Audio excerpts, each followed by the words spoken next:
bien, yo lo haría sobre el cómo podemos construir ese diálogo. Y esto me parece que es importante porque el diálogo no solamente debe ser una posibilidad, sino es una necesidad en un proceso de construcción democrática. Es decir, ¿por qué es una necesidad del diálogo en estos momentos? Porque creo que las demandas que está levantando el movimiento indígena son demandas absolutamente legítimas. Las demandas de construir una sociedad intercultural, una sociedad plurinacional, son absolutamente legítimas.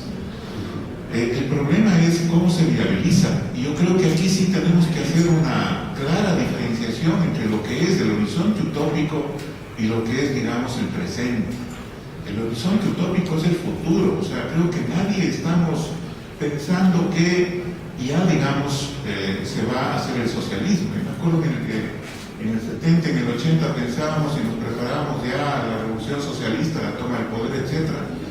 A la vuelta de la esquina, porque ya pensábamos que las condiciones objetivas, había todas las condiciones objetivas, etc. Y era todo eso, digamos, una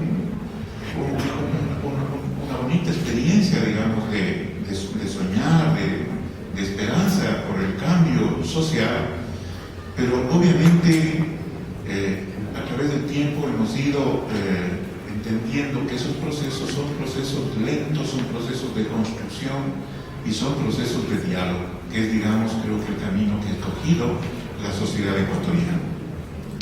Entonces, me parece que el diálogo tiene que ser en cómo ponemos los cimientos, las piedras, los ladrillos para construir esa casa que decía Delfín, intercultural, esa casa donde todos quepamos, pero no solamente quepamos como ciudadanos, sino quepamos como individuos diversos, como culturas diversas, que es muy diferente, y en eso creo que el gobierno tiene que meditar, tiene que repensar, tiene que escuchar a las otras voces en la sociedad, porque no se trata de ser todos ciudadanos, no somos todos ciudadanos.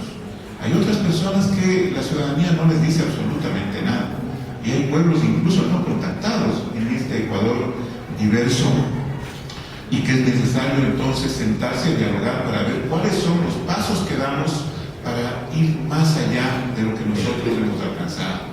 Y en esto yo sí quiero reconocer lo que ha significado este gobierno, este proceso, incluso Correa, se ha significado un paso en todo ese proyecto progresista, democrático, que nos planteamos en el 90 para salir del neoliberalismo. ¿Sí?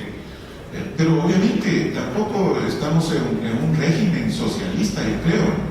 Entonces el problema es que necesitamos dialogar, y no solamente entre indígenas y gobiernos, sino también los otros sectores.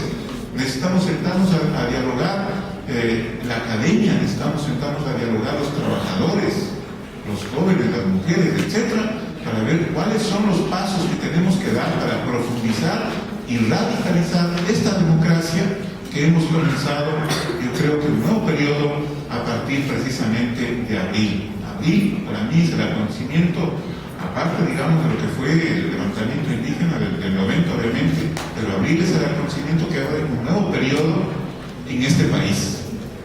Y creo que es el momento en donde debemos pensar cómo podemos ir un poco más allá.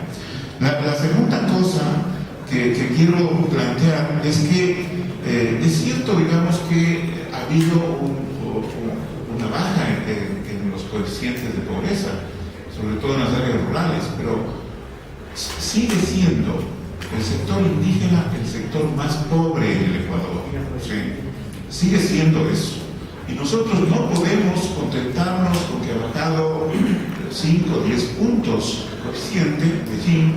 Tenemos que buscar los mecanismos de que esas diferencias tan abismales con las cuales se ha construido este Ecuador a través de la historia desaparezcan.